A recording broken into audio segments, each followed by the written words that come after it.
Hello. Long time. Yes, I know. Oh, I have been very busy preparing the house for Christmas. So let's see how it's gonna be. Well, I'm here today to do another video on my legacy to my kids. As I promised, this I think is number 3 or 4. I think it's number 4. So yes, it's Brasilia. Brasilia. I was 19 when we moved to Brasilia. As I said before, my father was very possessive dad. He wants everything to be in his way. So when I decided to go to Brasilia, to move to Brasilia, he said, okay, we are all going to Brasilia then. When he noticed that I was determined to move out from this small city to a bigger city, he decided to go. So off he went. You had friends in Brasilia that helped him to find a job. And so when you moved to Brasilia, he was already employed. So he went from a self-employed to an employed one.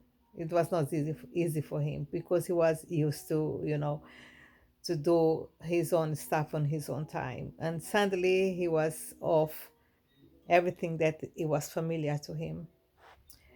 So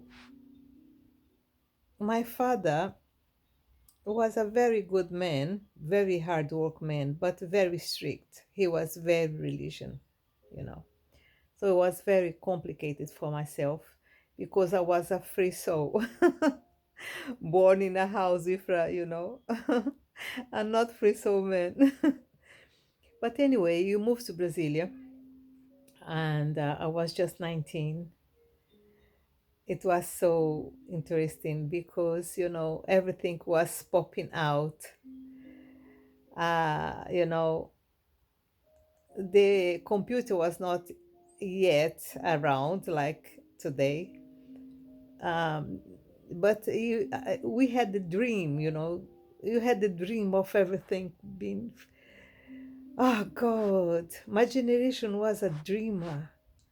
You want everything. You want to contact the universe. You want to go. You want to fly. You want to have, you know, we want to go in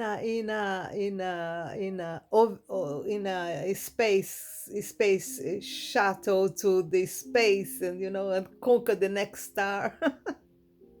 You didn't know how to do it. Actually, we believe that they had extraterrestrial people, and and then you thought that they would come to teach us how to do things. Well, some way they did.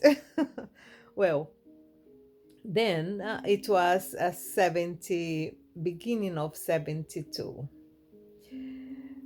So we moved to Brasilia in January of 2000 and, 2000 1972. That's we moved to Brasilia, 1972.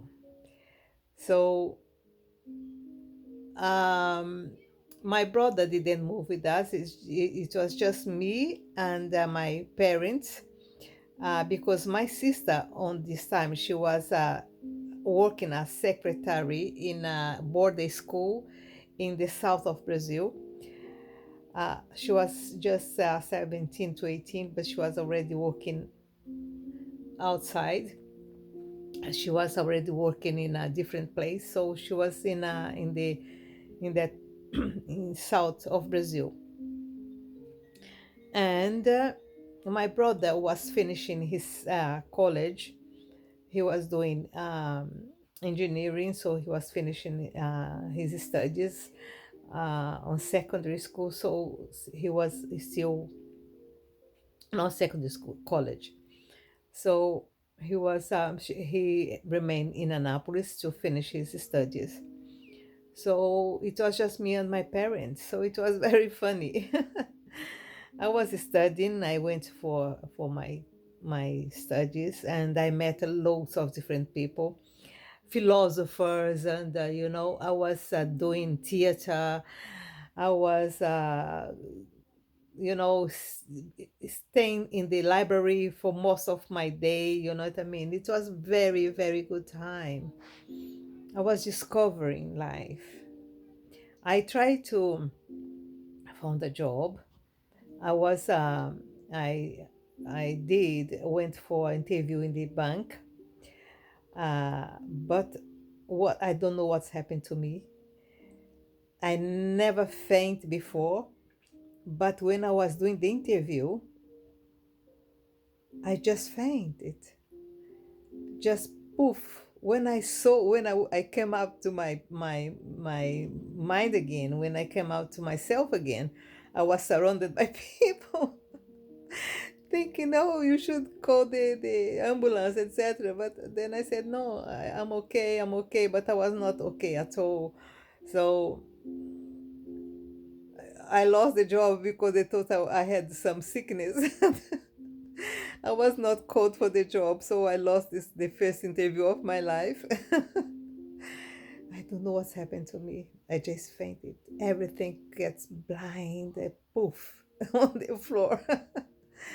I was not nervous. I don't know what's happened to me that day, to be honest with you. Until today, I don't understand. Because it was just that time. I never fainted again, apart from many, many, many, about 20 years after, I did faint again.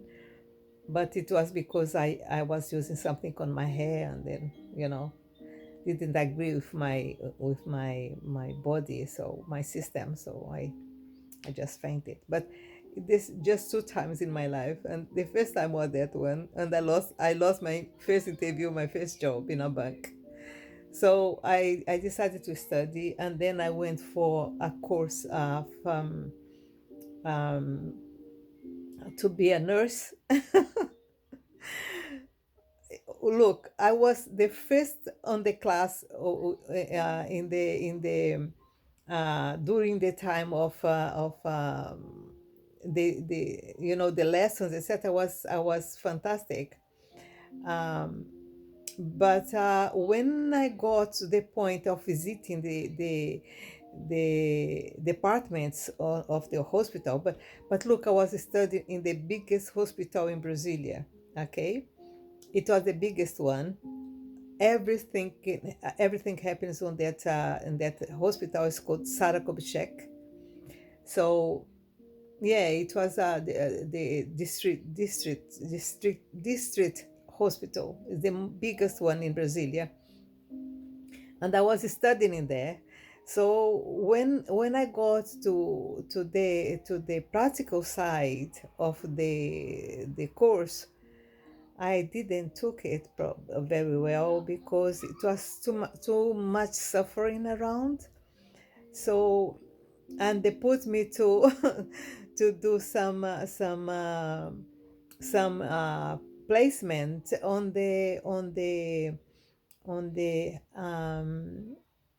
the theater operation rooms, and I was looking at people being cut off, and pieces of legs and things like this. So it was too much for me, and I was just 19. I was very young, and I didn't manage to finish the course. I didn't manage. I had because I was feeling sick. I was getting very depressed, and I was feeling not myself at all. And it was very far for me to go to the because I was living in a city. It's called the hostel, or city is a dormitory city from Brasilia. It was about 1 hour and 20 minutes by bus from the place I was living to the city center of Brasilia. So it was very far for me. So during this traject, during this the during the time in the bus, the traject of the bus, I was, feeling very sick. So I decided, and my parents decided that it was not for me, so I had to stop. So another failure in that time.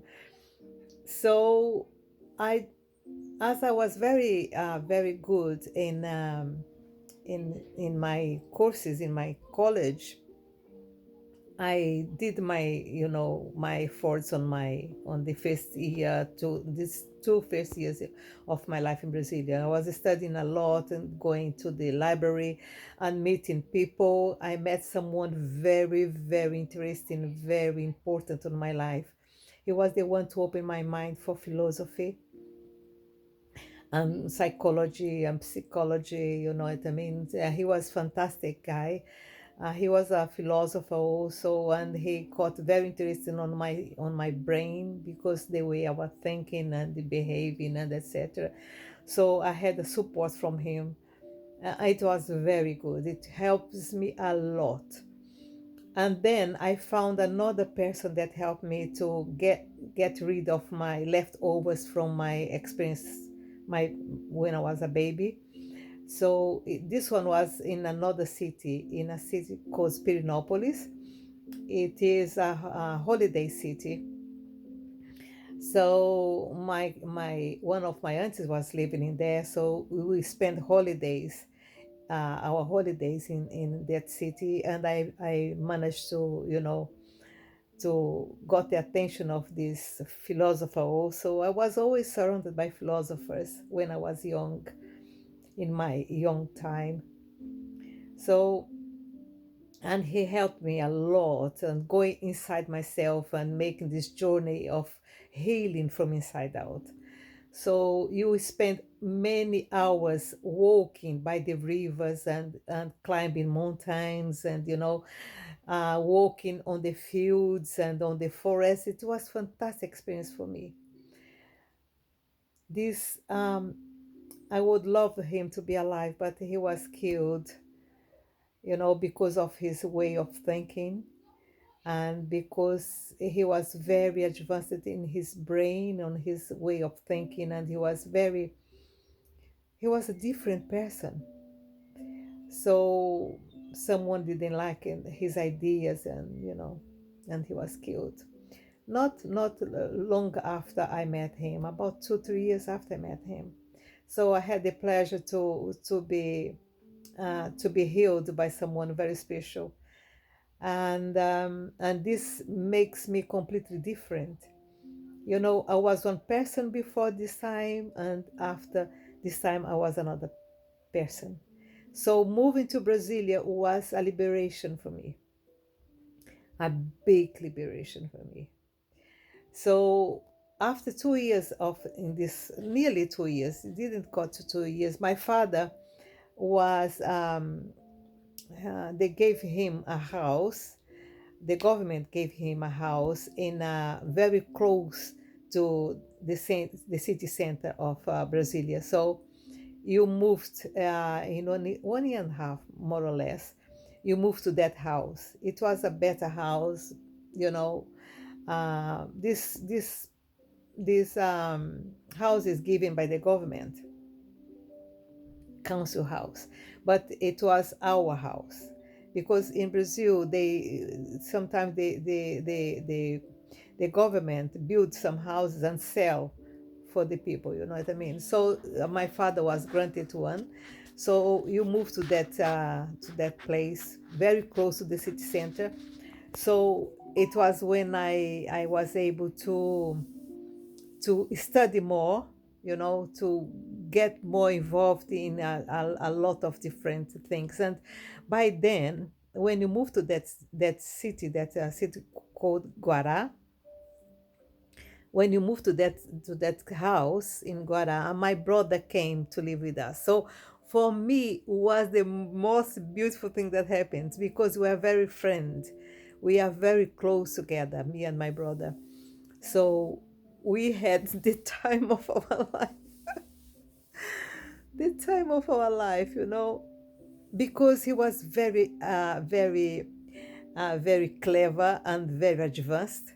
So, and because my father respect him more than he respect me, so when he moved to our house, the first thing he did was he bought a television, because in my house television was forbidden. It was something for the devil. So, but when my brother came to live with us, he said, "I'm not gonna live without television in the house." So he brought a television, brought in the house. So for me, it was more liberating. And then I started to go out, because by then I didn't have a way of going out, because my parents didn't allow me to go out that much with people that they didn't know. But with my brother, I was allowed to go out. Do you understand? So him coming and living in Brasilia was a liberation for me. It was fantastic. And then I had the time of my life. So I met a lot of people. I started to do computer studies, and I was studying also interior designer. So and my brother took me to dancing places, and met a lot of different people, because my brother was very night man. He loved it. So he was on that time, he was about 16. He was young, but then he brought his car, and then we were more free than before. So, and then we met some people from opera, people from opera, singers, etc. And then I had my real first boyfriend. I was 20 when I had my first real boyfriend. I was 20.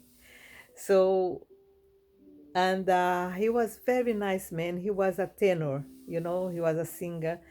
And that's when I started to go to theater and opera, and my brother with us, and he went for the night, because these people are very night people. They like things like nights and sarons, and then is when I was with that boyfriend of mine, and we stayed together for 2 years until I went to Africa. Yes, 1920 and 1973, 1973 to 1974. I Yes. So it was very interesting. But when I was studying, after I finished the interior designing, I started to work for a company that were doing some interior decoration. I was design. I was the person that was doing the projects and put on paper the project. So I was working with that people, and it was very interesting work. I did manage to get very involved in this one. So I had the time of my life. I don't know what the heck I had to leave everything behind, and going to Africa. But that is thing that happens in our life that you don't understand why, but is apparently planned by someone else or planned by us anyway. I don't know. Before you born, you know what I mean. So a friend of mine, she told me about a person that was uh, she was working in the embassies. She was working in Itamaraty. So she was nominated, or she was nominated to be placed in Africa, in Ghana, and she needs a housekeeper to go with her. So a friend of mine told me about her and said, "Look, Miriam, I think you should try it, because you are so, going You like to going out, you like to, you are very adventurous, so why not? And I thought to me, why not? So will be more freedom for me, because then I will be free from my father, free from my, my mother, free from everyone, free from everything that I didn't believe. So probably that's why I decided to go. It was hard, I'm telling you, but it was a very interesting experience. So I left my job, I left my boyfriend behind, my beautiful, lovely life, because I had a lovely life. Every Saturday or every Sunday, I was in the theater, listening to beautiful operas and singers and everything. Oh God, I don't know what I had in my brain. Because it was very, very complicated situation. I will tell you later. It's another chapter of my life. So next video will be Ghana, Africa. Okay, I hope it's having been fun for you, my grandchildren, to listen to Vavá with this Brazilian accent. Yes, I hope you enjoy the story of my life. Okay, and the things Vavá is telling you. Yeah, Vavá had it. Vavá was 2 years old when she had the first television in the house. Yes, and she was 20 when she start to study about computer and things like this. But computer was not like today. It was big, bigger than this room here. Oh God, long time ago, 1972. Okay, 1972, 1973. So next chapter, Africa. Okay, bye bye.